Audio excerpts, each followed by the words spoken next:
ہم اپنی بات بتا سکتے ہیں، منوا نہیں سکتے. ہمارے حضرت مفتی رشید احمد صاحب رحمہ اللہ تعالیٰ نے ایک مسئلہ بیان کیا بڑا مدلل، اور کتاب میں لکھ بھی دیا. وہ اختلافی مسئلہ تھا، حضرت کی رائے اس میں دوسروں سے مختلف تھی. کوئی نہ روزانہ آ کے تنگ کرتا، یہ ایسے یہ ویسے. حضرت نے کہا کہ میں نے نا اس پہ جتنے دلائل آپ دے رہے ہیں تمام کے جوابات میں نے لکھ دیے ہیں. لکھے اسی لیے ہیں تاکہ میرا ٹائم ویسٹ نہ کرو، اس لیے تو لکھیں کہ ہمیشہ کے لیے ایک چیز ریٹن فارم میں آ جائے گی. وہ پھر آیا، نہیں جواب دیں. حضرت نے فرمایا ہمارے پاس ٹائم نہیں. وہ چلا گیا کہ پھر میں نہیں مانتا. کسی نے حضرت کو کہا کہ یہ جا کے گمراہی پھیلائے گا، اس کو سمجھائیں. حضرت نے فرمایا ہم جس چیز کے مکلف ہیں وہ کام ہم نے پورا کر دیا ہے. اب ہم ڈنڈا لے کے لٹھ لے کے لوگوں کے پیچھے نہیں چل سکتے، اور ہم جاہلوں پہ اپنا ٹائم ویسٹ نہیں کر سکتے. ہدایت اصل میں کس کے ہاتھ میں ہے؟ اللہ کے ہاتھ. تو چھوڑ دو، زیادہ ٹینشن نہ لیا کرو مختلف چیزوں کی کہ لوگ آپ کی بات مان کیوں نہیں رہے ہیں. قرآن پہ جگہ جگہ آتا ہے ان ربک یقضی بینہم، اصل فیصلہ قیامت میں اللہ کرے گا کون صحیح تھا اور کون غلط تھا. یہ آخرت میں پتہ چل جائے گا سب کو. تو آگے اللہ نے کیا فرمایا، پھر وہ قوم کیا کہنے لگی. نوح علیہ السلام نے قوم سے ایک بات کہی کہ اے میری قوم، میں اتنے عرصے سے تمہیں دعوت دے رہا ہوں، مخالفت کے سوا کچھ بھی حاصل نہیں ہو رہا، اور مجھے اس پہ کچھ مل بھی نہیں رہا ہے. سرداری مل رہی ہو، جہاں لوگ زیادہ جا رہے ہوتے ہیں نا وہاں سب وہی والی باتیں کر رہے ہوتے ہیں. اس سے اور واہ واہ ہو جاتی ہے کہ نہیں ہو جاتی؟ جیسا دیس ویسا بھیس. میں تو پوری قوم کے خلاف بات کر رہا ہوں، تو میرا تو اس میں نہ کوئی مالی فائدہ ہے، لا اسألکم علیہ مالا، اور نہ میں تم سے اس پہ پیسے مانگ رہا ہوں. تو اسی چیز کو دیکھ لو کہ یہ میرے برحق ہونے کی دلیل ہے. اور رہا یہ مسئلہ کہ یہ جو غریب غربا لوگ ہیں ان کے ساتھ بیٹھتے ہوئے تمہیں شرم آتی ہے، ان غریبوں کو میں اپنی محفل سے نکال دوں، تو دیکھو مصلحت کا تو بظاہر تقاضا یہی تھا کہ غریبوں کو نکال دیتے تاکہ قوم کے بڑے بڑے سردار آ جاتے، بات سن لیتے. لیکن اسلام آپ کو اتنی مصلحت کی اجازت دیتا ہے جتنی شریعت اجازت دیتی ہے. مصلحت کے چکر میں شرعی حدود کو توڑنے کی اجازت نہیں ہے. بعض لوگ دوسروں کو دین کے قریب کرنے کے لیے ناجائز کام کرنا شروع کر دیتے ہیں. بھائی پہلے اپنے دین کی حفاظت کرنی ہے، دوسرا آئے یا نہ آئے اس کے بارے میں آپ سے قیامت کے دن سوال نہیں ہوگا. نوح علیہ السلام سے جب قوم نے کہا کہ ان غریبوں کو اپنی محفل سے آپ ہٹاؤ، ہم ان کے ساتھ بیٹھتے ہوئے بالکل بھی اچھے نہیں لگتے، تو نوح علیہ السلام نے کیا کہا، یا قوم من ینصرونی من اللہ ان طردتہم، بتاؤ اگر میں اپنی مجلس سے ان کو نکال دوں گا تو مجھے اللہ کے عذاب سے کون بچائے گا. اس سے پتہ چلتا ہے اللہ کی نظر میں غریبوں کی کتنی ویلیو ہے، ہمارے اور آپ کی نظر میں نہیں ہے، سمجھتے ہو، لیکن اللہ کی نظر میں بہت ویلیو ہے. افلا تذکرون ولا اقول لکم عندی خزائن اللہ. پھر وہ کہتے تھے آپ ہماری طرح کے انسان ہیں، تو نوح علیہ السلام نے یہ نہیں کہا نہیں میں تمہیں ایک ایسا شعبدہ دکھاتا ہوں، ایسا معجزہ دکھاتا ہوں جس سے تمہیں لگے گا کہ میں تمہاری طرح کا انسان نہیں ہوں، میں کچھ الگ ہی، جیسے روحانی ٹوپی ڈرامے کر رہے ہوتے ہیں نا آج کل. نہیں بھائی، ہمارے حضرت تو بہت پہنچے ہوئے ہیں. اس دن سر پہ ہاتھ رکھا، بال نکل آئے، حضرت نے بٹوے میں بتا دیا کتنے پیسے پڑے ہوئے ہیں. پیغمبروں نے کبھی اس قسم کے دعوے نہیں کیے. نوح علیہ السلام نے کہا لا اقول لکم عندی خزائن اللہ، میں نہیں کہتا میرے پاس اللہ کے خزانے ہیں، میں تو غریب مسکین ہوں. ولا عالم الغیب، نہ میں غیب کی خبریں جانتا ہوں کہ مجھ سے پوچھو کل کیا ہوگا. پیغمبر کہہ رہے ہیں ہم نہیں جانتے، اور روحانی ٹوپی ڈرامے کیا کہتے ہیں، کل یہ ہو جائے گا، کل آپ کی شادی ہو جائے گی، کل فلانا ہو جائے گا، کل آپ کا بزنس بڑھ جائے گا، کل ڈرامے باز اور پیش گوئیاں کی ہیں، پی ٹی آئی کی حکومت دوبارہ آئے گی یا نہیں آئے گی، فلان، وہ پھینکتے رہتے ہیں بیٹھ کے، ان کو کچھ بھی پتہ نہیں ہوتا. تو پیغمبر کہہ رہے ہیں لا عالم الغیب. اچھا بڑے ہوشیار ہوتے ہیں ڈرامے باز نا، عامل، یہ کیا کہتے ہیں غیب کا علم اللہ کے سوا کوئی نہیں جانتا، بس ہم تو اس علم کی وجہ سے بتا رہے ہیں جو اللہ نے ہمیں ٹوٹا پھوٹا دیا ہوا ہے. تو یہ غیب ہی کو تو بتا رہے ہو کل کیا ہوگا، اور کیا ہے، یہ ڈرامے باز ہوتے ہیں. ولا اقول لکم ولا اقول انی ملک، نہ میں غیب کا علم جانتا ہوں، اور نوح علیہ السلام نے کہا نہ میں یہ کہتا ہوں کہ میں فرشتہ ہوں، یہ بھی میں نہیں کہتا، میں تمہاری طرح کا انسان ہوں۔ اور آگے نوح علیہ السلام نے بڑی خاندانی بات کی کہ تم جو یہ کہہ رہے ہو نا کہ ان غریبوں کو اپنی محفل سے نکال دیں، یہ آپ کے ساتھ جب ہوتے ہیں تو ہم پھر آپ کے ساتھ اچھے نہیں لگتے، تو نکالنا تو دور کی بات، میں یہ بھی دعویٰ نہیں کہہ سکتا کہ تم ان سے افضل ہو، یہ بھی میں اپنی زبان سے، تم ان کو کہہ رہے ہو پست لوگ ہیں، تو میرے منہ سے تم یہ لفظ نکلوا لو کہ واقعی یہ کمتر لوگ ہیں، یہ بھی میں زبان سے نہیں کہہ سکتا۔ سمجھ میں آ رہی ہے بات کہ نہیں آ رہی ہے غریبوں؟ نہیں آ رہی سمجھ۔ وَلَا قُولُوا لِلَّذِينَ تَزْدَرِي أَعْيُنُكُمْ لَن يُؤْتِيَهُمُ اللَّهُ خَيْرًا، جو تمہاری آنکھوں میں رسوا سمجھے جاتے ہیں، کمتر سمجھے جاتے ہیں، میں کبھی نہیں کہتا کہ اللہ ان کو خیر نہیں دے گا، ہو سکتا ہے قیامت کے دن یہ تم سے آگے ہوں۔ اللہ اعلم بما فی انفسہم، ان کے دلوں میں کیا ہے وہ اللہ جانتا ہے۔ یہ اصل میں یہ بھی الزام کا جواب ہے۔ الزام یہ کہ اصل میں غریب لوگ تھے تو ان کو تو کوئی پروٹوکول دینے والا تھا نہیں، تو آپ نے عزت دے دی۔ جیسے تبلیغ میں کوئی غریب جائے تو کیسے تبلیغ والے ٹانگیں دبا رہے ہوتے ہیں نا، اس کے گھٹنے دبا رہے ہوتے ہیں، ٹانگیں دبا رہے ہوتے ہیں، وہ غریب کہتا ہے یار گھر میں تو آج تک کسی نے یہ عزت نہیں دی، تو چلو 4 مہینے کے لیے تشکیل کرا لو۔ ہوتا ہے کہ نہیں ہوتا؟ بعض دفعہ ایسا ہوتا بھی ہے، تبلیغ والے اتنی پروٹوکول دے رہے ہوتے ہیں نا ہر آدمی کو، تو ایک بچہ ہے، ایک لڑکا ہے، ایک غریب ہے، ایک رکشے والا ہے، اس کو کبھی یہ عزت معاشرے میں ملی نہیں ہوتی، تبلیغ میں نکل رہا ہوتا ہے تو میں نے دیکھا ہے بریگیڈیئر کرنل لیول کے لوگ ایک رکشے والے کو عزت دے رہے، یہ اللہ کی قسم اپنی آنکھوں سے ہم نے دیکھا ہے، دین کی خاطر۔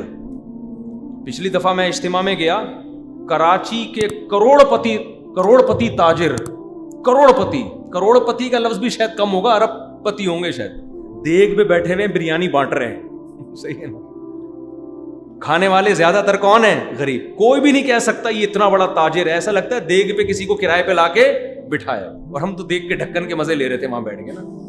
دیگ کا جب ڈھکن ہٹتا ہے نا بریانی کا اور ڈڑم کر کے آواز آتی ہے، اس کا مزہ وہی جانتا ہے جس نے دیگوں کی بریانی وہاں بیٹھ کے کھائی ہو۔ خیر، تو میں سمجھا، میں نے کہا یہ پتہ نہیں کوئی بندہ پکوان سینٹر سے بلوایا ہوگا انہوں نے، وہ خود ہی پکا رہا ہے، وہ خود ہی اجتماع میں کھلا رہا ہے لوگوں کو، صرف اکرام کے لیے کہ لوگ دین پہ آ جائیں۔ تو یہ ہم نے تبلیغی جماعت میں دیکھا ہے، بریگیڈیئر کرنل لیول کے لوگ وہ رکشے ٹیکسی والوں کے پاؤں دبا رہے ہوتے ہیں، ان کو عزت دے رہے ہوتے ہیں، پروٹوکول دے رہے ہوتے ہیں کہ اللہ کے راستے میں وقت لگ۔ ان کی نظر میں کوئی فرق نہیں ہوتا کہ رکشے والے کو دین پر لے کر آئیں، ورنہ جو تکبر والا آدمی وہ کہتا ہے ان کو چھوڑو یار، ان کو کیا تبلیغ، 2-4 دین پر آ گئے تو اس سے کیا ہوگا۔ محنت کرنی ہے تو اونچے لیول پہ بھی الگ سے محنت کرنی چاہیے، اس کی شریعت میں انکار نہیں، بلکہ اس کا بھی الگ سے ثبوت ملتا ہے ہمیں، نبی نے محنت کی الگ سے بھی۔ لیکن یہ کہنا کہ غریب کو نظر انداز کر دو، نہ نہ نہ، ایک آدمی بھی آپ کی دعوت پر دین پر آ گیا، چاہے امیر ہو یا غریب، خیر لک من حمر النعم، نبی نے فرمایا سرخ اونٹوں سے بہتر۔ تو اب تبلیغ میں آپ نے دیکھا بڑا بریگیڈیئر کرنل ہے اور جناب رکشے والے کے پاؤں دبا رہا ہے، رکشے والے نے بولا یار ایسا پروٹوکول تو ہمیں زندگی میں کبھی نہیں ملا، چلو بھائی سیر روزے کے لیے نکل گیا، پھر وہاں سے چلے کے لیے، پھر 4 مہینے کے لیے۔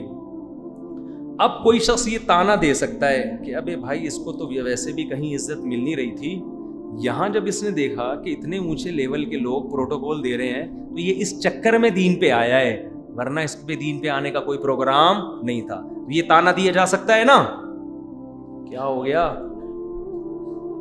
جیسے اعتکاف میں کچھ لوگ تو اللہ کے لیے بیٹھتے ہیں، کچھ گھر سے بیزار ہو کر بیوی سے بھاگ کے بیٹھے ہوئے ہوتے ہیں، اس کے علاوہ ان کو بیوی سے بھاگنے کا کبھی پورے سال میں موقع نہیں ملتا، تو بہترین آپشن ہوتا ہے اعتکاف کے نام پہ مسجد میں آ کے بیٹھ جاؤ۔ مقصد یہ ہوتا ہے کہ 10 دن سکون سے گزریں گے۔ بعض لوگ جو یہاں نہیں بیٹھے ہوئے، جو بیان نہیں سن رہے، جو اپنی زوجات سے پریشان ہوتے ہیں، تو وہ اس طرح بھی کر لیتے ہیں۔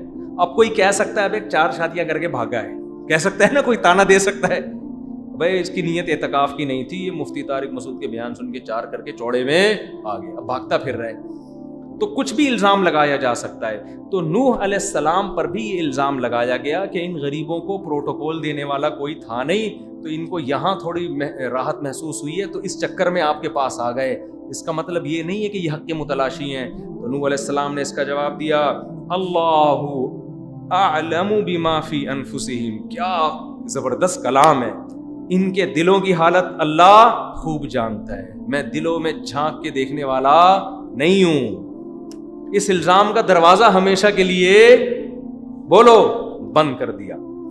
یہ جو ہم نیگیٹو باتیں کر رہے ہوتے ہیں نا، یہ اسلام دشمنوں کا کردار رہا ہے. پیغمبروں کا کردار کیا ہے؟ ظاہر کو دیکھنا. غریب آ رہا ہے، بیٹھ رہا ہے، دین پہ چل رہا ہے، اس پہ یہ الزام لگانا کہ پیسوں کے چکر میں آیا ہے، عزت حاصل کرنے کے چکر میں آیا ہے. یہ الزام کیا ہے؟ غلط. آپ کو شریعت میں اس کی اجازت نہیں. اس لیے کوئی 4 شادیوں والے اعتکاف میں بیٹھ جائے کہ کبھی نہ بولا کرو گھر سے بھاگ کے آئے. ہو سکتا ہے اخلاص میں بیٹھا ہوا ہو، دین کے لیے بیٹھا ہوا ہو، تو خام خامے منفی باتیں نہ کیا کرو. تو نوح علیہ السلام نے کہا ان کے دلوں کی حالت اللہ جانتا ہے، میں اس کا مکلف نہیں ہوں. انی اذا لمن الظالمین، اگر ان باتوں کی بیس پر میں ان کو اپنی محفل سے نکال دوں گا تو میں اللہ کی نظر میں ظالم کہلاؤں گا. اب 950 سال یہی پھڈے ہوتے رہے ہیں، یہی جھگڑے. نوح علیہ السلام یہ جواب میں، قوم جواب میں کچھ اور. نوح علیہ السلام بتوں کی برائی بیان کریں، وہ کچھ اور. 950 سال سورہ نوح میں آتا ہے انی دعوت قومی لیلا و نہارا، اے اللہ میں نے اپنی قوم کو دن میں بھی پکارا اور رات میں بھی، ڈراتا رہا عذاب سے. دیکھو چھوڑ دو ان بتوں کی عبادت، اللہ کی طرف آ جاؤ. یا قوم استغفروا ربکم، سورہ نوح میں تو بڑی تفصیل ہے. اے میری قوم توبہ کر لو، آج بھی سارے گناہ معاف کر دے گا اللہ، پچھلے سب مٹا دے گا. اتنی طریقوں سے سمجھایا. پھر یہ کہا کہ اگر تم دین پر چلو گے دنیا کے دروازے بھی کھول دے گا اللہ. یرسل السماء علیکم مدرارا، آسمان سے موسلا دھار بارشیں برسائے گا. وَيُمْدِدْكُمْ بِأَمْوَالٍ وَبَنِينَ، کثرت سے تمہیں بیٹے دے گا، تمہاری معیشت میں ترقی ہوگی، مال و دولت کے ڈھیر لگا دے گا. بِأَمْوَالٍ وَبَنِينَ وَيَجْعَلْ لَكُمْ جَنَّاتٍ، باغات پیدا کرے گا، نہریں جاری کرے گا، معاشی ترقی ہوگی، سب کچھ. ما لکم لا ترجون للہ وقارا وقد خلقکم اطوارا، میں اس خدا کی طرف تمہیں بلا رہا ہوں جس نے تمہیں ماں کے پیٹ میں منی کے قطرے سے بنایا، مختلف مرحلوں سے گزار کے. اس خدا کی دعوت دے رہا ہوں، کتنا قریب ہے. تو تمہیں کیا ہو گیا، تمہاری سمجھ میں نہیں آ رہا. ہر طرح سے جب سمجھا دیا ہے نا، تو قوم جواب میں کیا کہتی ہے؟ یہ 950 سال کے بعد قوم کہہ رہی ہے یا نوح قد جادلتنا، اے نوح تو نے ہم سے بڑا جھگڑا کیا ہے. فاکثرت جدالنا، اور یہ جھگڑا بہت بڑھ گیا ہے. اب تیری اور ہماری بحث تھوڑے دنوں کی نہیں ہے، یہ بہت طویل ہو گئی ہے. اب تو کیا کر، فأتنا بما تعیدنا ان کنت من الصادقین، ہم ہمارے باپ دادا سنتے آ رہے ہیں عذاب آئے گا عذاب آئے گا، تو اب تو اس عذاب کو ہماری آنکھوں کے سامنے لے آ. اب بحث چھوڑ دے، اب کیا کر، بس اب عذاب لے آ تاکہ یہ قصہ ہمیشہ کے لیے ختم ہو جائے. تو نوح علیہ السلام نے کیا کہا؟ انما یاتیکم بہ اللہ، دیکھو اللہ عذاب لائے گا انشاء، اگر وہ اللہ خود چاہے گا. وما انتم بمعجزین، لیکن جب وہ لے کر آ گیا نا تو تم اس کو عذاب میں ہرا نہیں سکتے. عذاب آئے گا نہیں آئے گا مجھے نہیں پتا، لیکن اگر وہ چاہے گا تو آئے گا، اور اگر آ گیا تو تم اس کو عذاب میں ہرا نہیں سکتے. ولا ينفعکم نصحی، میں نے تمہاری خیر خواہی چاہی تھی، آخرت کی بھلائی بھی اور دنیا کی بھی، لیکن میری نصیحت نے تمہیں فائدہ نہیں پہنچا. تم یہی سمجھتے رہے کہ میرا ذاتی مفاد ہے اس میں. تو نوح علیہ السلام نے کہا میں نے تمہاری خیر خواہی چاہی تھی، لیکن تمہیں وہ خیر خواہی سمجھ میں نہیں آئی. ام یقولون افتراہ، پھر آگے قرآن کہتا ہے وَأُوحِيَ إِلَىٰ نُوحٍ، ہم نے نوح کو وحی کی، أَنَّهُ لَن يُؤْمِنَ مِن قَوْمِكَ، کہ آپ کی قوم میں سے اب کوئی بھی مزید ایمان نہیں لائے گا. لہذا اب یہ جو کچھ بھی کر رہے ہیں آپ اس پہ پریشان نہ ہوں. آپ نے کیا کرنا ہے؟ وَاصْنَعِ الْفُلْكَ، دیکھو اللہ نے 950 سال انتظار کیا کہ ایک شخص کے بھی ایمان لانے کی توقع ہے تو اس قوم کو عذاب نہ دیا جائے. ایمان والے کی کتنی قدر ہے اللہ کی نظر میں. اللہ کو پتا تھا کچھ کافر ایسے ہیں جو ابھی ایمان لائیں گے، 950 سال انتظار کرو عذاب نہ دو. کوئی بھی ایسا کافر جس کے دل میں ذرہ برابر بھی ہدایت کی چاہت تھی نا، اللہ نے اس کا بھی انتظار کیا. جب وہ آخری کافر مسلمان ہوئے جو 40 یا 80 لوگ تھے ٹوٹل مسلمان ہونے والے، اب اللہ کے علم میں یہ تھا کہ اب ان میں سے مزید کوئی مسلمان نہیں ہوگا. تو اللہ فرماتے ہیں ہم نے نوح سے کہا کہ تو کشتی تیار کر بِأَعْيُنِنَا ہماری نظروں کے سامنے اور ہماری وحی اور ہماری ہدایات کے مطابق، جیسے جیسے ہم کہہ رہے ہیں، اور اب مجھ سے ان لوگوں کی مغفرت کی بات نہ کرنا، وَلَا تُخَاطِبْنِي فِي الَّذِينَ ظَلَمُوا، میرا فیصلہ ہے کہ انہوں نے غرق ہونا ہے۔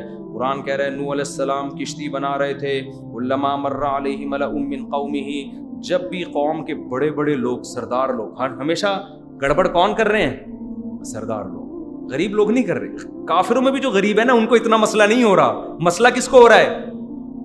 بڑے لوگوں۔